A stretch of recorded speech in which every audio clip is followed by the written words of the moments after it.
The infamous Tide Pod Challenge of 2017 has caused a huge amount of destruction in its wake, with 220 teens and 10,145 children under the age of 5 being exposed, forever changing the way we view social media. How did this happen? In the sea of addiction and influence, social media is a bigger problem than ever before, sullying our teens' intelligence, creativity, and self-esteem. To mitigate these problems, we must first understand how they work. There are three main forms of social media: social networks, photo sharing platforms, and video sharing platforms. Social networks inherently attract a lot of hate speech as they are created so people can share their thoughts. In an interview, Elise Gyra, the chief of staff of the San Francisco 16th State Assembly District, stated, "Social media is very isolating. When I was a kid, you would come home from school and you wanted to run outside and play. That playing is socialization, and it's setting a kind of groundwork for how you will behave as an adult. And kids don't really do that anymore.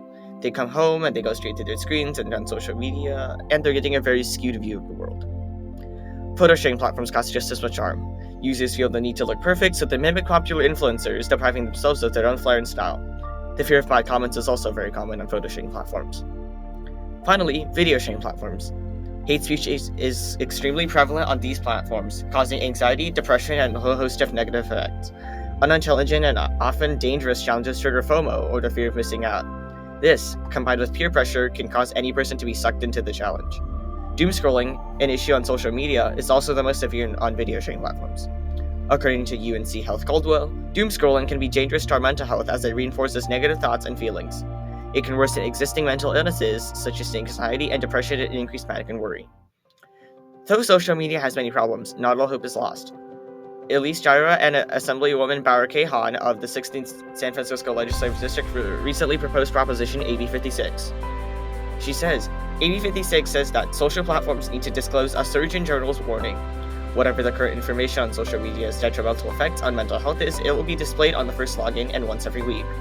Unlike other procedures, AB 56 is more passive, so users can still use social media at their own risk. After hearing about AB 56 and its goals, we were inspired to brainstorm some solutions of our own. The first of which is having users provide verified government IDs so essentially kids, whose brains are still developing, don't have access to social media and its negative effects. Another solution is limiting how many posts you view every day so you become more mindful of what you're viewing. All in all, social media is a wonderful tool that allows users to access many different types of content and information on the internet, but social media platforms exploit user addiction to the point where users are suffering from mental health issues. Just remember, the era of addiction is drawing to a close.